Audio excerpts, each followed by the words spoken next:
पिछले PV logs atomic and nuclear physics के chapter को बिगिन करते हुए एटॉमिक पार्टिकल्स की बात मैंने किया था। रेडियो एक्टिविटी चैप्टर के अंदर एक अनस्टेबल न्यूक्लियाई से उभरने वाली शक्ति की भी बात किया था और उसी अनस्टेबल न्यूक्लियाई के टूटने के कारण उभरने वाली एनर्जी की भी बात किया था।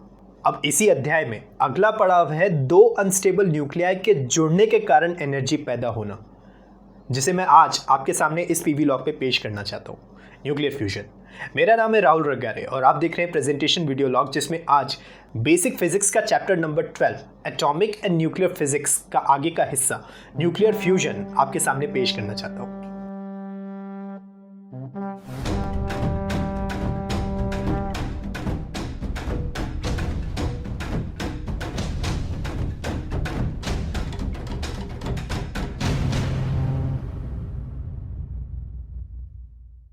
डायरेक्टली इस वीडियो लॉग के उद्देश्य में मैं आता हूँ। मैंने बेसिक फिजिक्स के पिछले चैप्टर में यानी कि प्रेशर एंड हीट में 3 स्टेट्स ऑफ मैटर की मैंने जो है वो हाईलाइट किया था, सॉलिड, लिक्विड एंड गैस की। और इसके साथ साथ मैंने जो है वो 3 और स्टेट्स ऑफ मैटर की मैंने बात किया था, प्लाज्मा स्टेट, बोस-आइंस्टीन कॉन्डेंसेट और चेन मेल्टेड स्टेट। तो आज के इस पीवी लॉग में मुझे प्लाज्मा नाम के स्टेट ऑफ मैटर की ज़रूरत पड़ेगी एक नए किस्म के रिएक्शन को समझाने के लिए। अब वैसे तो मुझे सॉलिड, लिक्विड एंड गैस को फिर से मुझे बेसिक केमिस्ट्री के अंदर इंट्रोड्यूस करना है पहले चैप्टर में, so it is okay for me to present here also.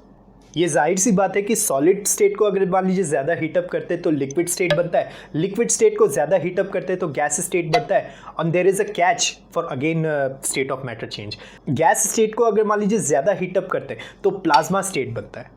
जाहिर है कि मैं लाइफ साइंस और बायोलॉजी सब्जेक्ट की बात नहीं कर रहा हूँ इस पीवी लॉग में, क्योंकि उसमें भी प्लाज्मा होता है। जो ह्यूमन बॉडी के अंदर ब्लड होता है ना, ब्लड जो है वो 2 चीज़ों से मिलकर बनता है, प्लाज्मा और कॉर्पस्कल्स। वो चीज़ जो है वो आपको समझाने का वक्त आएगा। बेसिक बायोलॉजी मेरा जो है वो आने वाला सीरीज़ होगा, उसमें आपको अच्छे से एक्सप्लेन करूँगा लेटर। लेकिन यहाँ पर जो है वो फिज़िक्स के अंदर प्लाज्मा को समझने की ज़रूरत है। तो प्लाज्मा उनमें से एक ऐसा फंडामेंटल स्टेट ऑफ मैटर होता है जिसके अंदर आयंस एंड इलेक्ट्रॉन्स की मौजूदगी होती है। मैंने इस एटॉमिक एंड न्यूक्लियर फिजिक्स में अब तक न्यूक्लियर फोर्सेस की बात करते आया हूँ, तो इस पीवी लॉग में भी न्यूक्लियर फोर्सेस की बात करूँगा। हीट चैप्टर के अंदर मैंने मटेरियल्स को ज़्यादा टेम्परेचर पर जलाने की बात तो कर दिया, whether it is a solid और लिक्विड और गैस स्टेट। लेकिन इस गैस मटेरियल की अगर मैं बात करूँ, जैसे आप इस समय इस फिगर में गैस मटेरियल एक देख रहे हैं जिसके अंदर ये वाइट कलर के स्फीयर्स मॉलिक्यूल्स दिख रहे हैं, और ये जो आप मॉलिक्यूल देख रहे हैं उसके अंदर न्यूक्लियस की मौजूदगी ज़रूर रहेगी, तभी तो उसके कारण वो एटम बनेगा। तो जैसे ही इस गैस मटेरियल को हीटअप करूँगा तो वो गैस के मॉलिक्यूल्स इधर उधर भागने लगेंगे, वो इलेक्ट्रॉन क्लाउड के रीजन से दूर होने लगेंगे। जैसा आप इस समय देख सकते हैं कि मैंने चारों तरफ बाउंड्री को जो है वो एक स्क्रीन को मैं हीटअप कर रहा हूँ, ऐसा मैंने दिखा रहा हूँ मैं। ये जो ग्रेडियंट पे येलो रेड का जो आप देख रहे हैं, यूँ समझ लीजिए कि ये स्क्रीन एक चेंबर है, उसके अंदर मैं गैस मॉलिक्यूल को हीटअप कर रहा हूँ। तो देखिए इसमें से कैसे मॉलिक्यूल्स जो है वो बाहर निकलते जा रहे हैं इस इलेक्ट्रॉन क्लाउड के रीजन से। तो अंदर क्या बचेगा? जब सब कुछ बाहर निकल जाएगा तो एक चीज़ बचता है जिसको हम कभी अलग नहीं कर सकते एंड जिसके बिना कोई मॉलिक्यूल बन नहीं सकता। वो कहलाता है एटम का न्यूक्लियस। और क्योंकि हमने बहुत ज़्यादा गैस को हीटअप किया है तो वो न्यूक्लियाई खुला रह गया। जैसा आप इस समय ब्लू और रेड कलर का ये स्फीयर देख रहे हैं, कंबाइंड स्फीयर आप देख रहे हैं, ये इसका न्यूक्लियस है। एंड इसके बाहर आप ये जो वाइट डॉटेड सर्कल आप देख रहे हैं, इसमें ये बताने की कोशिश कर रहा हूँ कि इलेक्ट्रॉन्स उस खुले अनस्टेबल न्यूक्लियाई के बाहर तैर रहा है, हाई टेम्परेचर है, तो वो अनकवर्ड न्यूक्लियाई के बाहर इलेक्ट्रॉन तैरता रहेगा बिकॉज ऑफ हाई टेम्परेचर। इसे प्लाज्मा स्टेट कहा जाता है। ये जो प्लाज्मा स्टेट हाईली एनर्जाइज्ड है, या हमने जो एनर्जाइज किया है हीट एनर्जी देके, ये हमेशा तैयार रहेगा दूसरों से अट्रैक्ट करने के लिए, जो कि जिम्मेदार रहेगा न्यूक्लियर फोर्सेस को बनाने के लिए। पे अटेंशन, यहाँ पर मैंने न्यूक्लियर फोर्सेस कहा है, इलेक्ट्रोस्टैटिक फोर्स ऑफ अट्रैक्शन और रिपल्शन नहीं कहा है। क्यों नहीं कहा है मैंने? इसकी आगे की कहानी बहुत इंटरेस्टिंग है, आप मेरे साथ अंत तक इस पीवी लॉग में बने रहिए। दूसरी चीज़ कहलाता है बाइंडिंग एनर्जी फोर्सेस। तो एक बात सच है कि दो मेटल्स को जोड़ने के लिए अगर उन दोनों को पास लाए, तो ऑब्वियसली जोड़ने के लिए दोनों को पास लाना ज़रूरी है। जैसा कि इस समय मैंने ये 2 मटेरियल्स आप अपने सामने देख रहे हैं ग्रे कलर के, जो एक दूसरे के पास लाया हूँ, जिसके अंदर ये ब्लू कलर के सोए हुए मॉलिक्यूल्स इस समय हैं। तो उस टाइम 2 मटेरियल्स को जोड़ने के लिए उन दोनों के हेड ऑन फेसेस को बहुत ज़्यादा टेम्परेचर पर गर्म करना पड़ेगा। जैसा कि इस समय इस वेबसाइट मीडिया के स्क्रीन में रेड येलो ग्रेडियंट एरोज आप देख रहे हैं, ये इंडिकेट कर रहा है कि इन दोनों मटेरियल्स के हेड ऑन फेसेस को ज़्यादा टेम्परेचर पे हीट अप कर रहा हूँ। इस प्रक्रिया को आप लोहे की चीज़ लाइक गेट को बनाना, स्टील कोर्टयार्ड बनाना, विंडो ग्रिल्स बनाना, रेलवे ट्रैक्स के रेल्स को ज्वाइन करने के लिए और कार बॉडी कस्टमाइजेशन करने वाले को फैब्रिकेटर कहा जाता है। वो फैब्रिकेटर्स मेटल्स को जोड़ने के लिए गैस आर्क या फिर इलेक्ट्रिक आर्क वेल्डिंग का इस्तेमाल करते हैं। एंड हीट चैप्टर पर मैंने बताया था कि कंडक्शन में पार्टिकल्स ऑसिलेट होकर दूर भागने की कोशिश करते हैं। जैसा कि इस समय ये देख रहे हैं कि दो मेटल्स की जो है वो खाली होते जा रहे हैं। वो दो मेटल्स के अंदर जो मॉलिक्यूल्स बहुत सारे हैं वो दूर भागने की कोशिश कर रहे हैं। वो दूर सोए हुए मॉलिक्यूल्स दूसरे हिस्से पर उसको अनस्टेबल करने के लिए वो क्या करते हैं, दूर भागने लगते हैं। और ये जो बचा कुचा ये जो ब्लैंक स्पेस जो रहेगा और इसके अंदर ये जो आप रेड कलर का जो मॉलिक्यूल आप देख रहे हैं, दो मॉलिक्यूल्स जो रिप्रेजेंट कर रहा हूँ, ये हाईली एनर्जाइज्ड मॉलिक्यूल कहलाएगा। तो कम पार्टिकल डेंसिटी वाला हिस्सा पिघलने लगेगा थोड़ी देर के लिए, बिकॉज बाहर से ठंडा करके मजबूत करने का काम अर्थ के इकोसिस्टम का रहता है, या फिर हम अलग से फोर्सफुली इसे ठंडा करते हैं। तो एक पिघला हुआ धातु दूसरे पिघले हुए धातु के बीच, क्योंकि दोनों के बीच टेम्परेचर ज़्यादा है, तो ये एक दूसरे से ज्वाइन हो जाएंगे एंड एज अ रिजल्ट एक नए धातु का निर्माण कर देगा जो दोनों मेटल्स का मिला जुला रूप होगा। यही चीज़ कुछ एलिमेंट्स के साथ होती है, जिस पर रिजल्टेंट प्रोडक्ट का एटॉमिक मास चेंज की अहम भूमिका रहती है। एंड दैट इज़ वाई इस बाइंडिंग एनर्जी का मास इक्विवेलेंट रिलेशन आता है जो सर आइंस्टीन ने दुनिया के सामने दिया था, E=mc²। इस बाइंडिंग एनर्जी में अगर एटॉमिक नंबर को डिवाइड करूंगा तो हमारे सामने एक नया टर्म मिलेगा, बाइंडिंग एनर्जी पर न्यूक्लियॉन, BeN। एंड इससे वैज्ञानिकों ने दुनिया के सामने बनने वाले न्यूक्लियाई जैसे जैसे बनते गए वैसे वैसे एटॉमिक मास के बढ़ते हुए प्लॉट से बाइंडिंग एनर्जी का प्लॉट सामने रख दिया। जैसा आप गूगल सर्च में बाइंडिंग एनर्जी कर्व लिखेंगे या फिर 10+2 में या फिर इंजीनियरिंग टेक्स्ट बुक्स में आप देखते हैं, ठीक उससे लगभग सिमिलर मैंने ये ग्राफ बनाया है। यहाँ पर मैं एक्स एक्सिस को मास नंबर रिप्रेजेंट कर रहा हूँ एंड वाई एक्सिस में BeN नंबर रिप्रेजेंट कर रहा हूँ।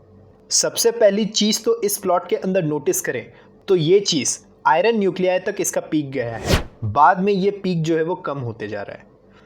अब मैंने इस कर्व को क्यों बताया है, इसकी भी कहानी बहुत इंटरेस्टिंग है। प्लीज़ आप एंड तक मेरे साथ इस PV लॉग में बने रहिए।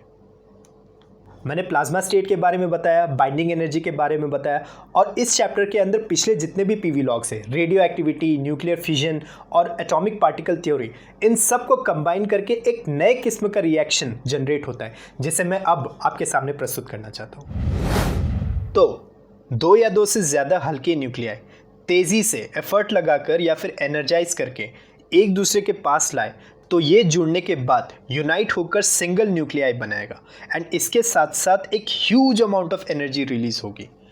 इस प्रक्रिया को न्यूक्लियर फ्यूजन कहते हैं। किताबों की परिभाषा ये कहती है कि जो रिजल्टेंट न्यूक्लियाई का मास होगा वो इससे पहले यानी रिएक्शन होने से पहले दो न्यूक्लियाई के मास के कुल जोड़ से कम होगा, क्योंकि बाइंडिंग एनर्जी का जो आइंस्टीन मास एनर्जी रिलेशन बताया E=mc², उसका मास वाला रिलेशन कुछ इस तरह से है जैसा आप इस समय ये रिलेशन देख रहे हैं। इस स्मॉल m को मास डिफरेंस या फिर मास डिफेक्ट कहा जाता है। यहाँ पर capital A and capital X जैसा कि रेडियो एक्टिविटी में एलिमेंट बताया था वैसा ही होता है, atomic mass and atomic number respectively. तो ये capital X.mp total mass of the proton होता है, A-X of Mn total mass of neutron होता है, और m न्यूक जो है वो मास ऑफ द न्यूक्लियस कहलाता है। तो फ्यूजन रिएक्शन के बाद ये जो मास हमारा रिड्यूस हुआ, ये मास डिफरेंस एनर्जी में कन्वर्ट हो गया in the form of fusion energy.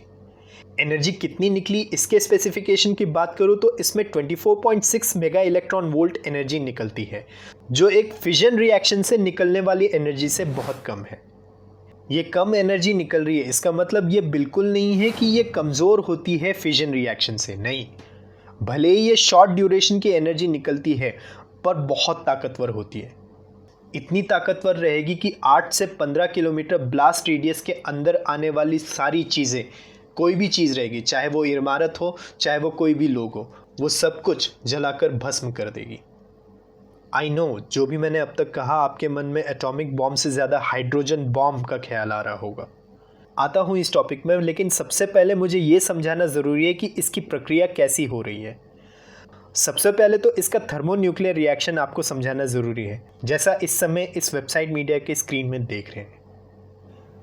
ये फ्यूजन रिएक्शन असल में कंबाइन करके इस इक्वेशन को बनाया गया है, जिसमें लेफ्ट हैंड साइड में हाइड्रोजन गैस को एक्सट्रीम अमाउंट पर हीट एनर्जी देंगे तो ये प्लाज्मा स्टेट में बदल गया है, जिसमें हमें ड्यूटेरियम और ट्रीटियम मिले थे। तो ये ड्यूट्रॉन और ट्राइटॉन हाइड्रोजन के आइसोटोप तो है ही, साथ ही साथ अभी इसका status highly energised unstable nuclei है।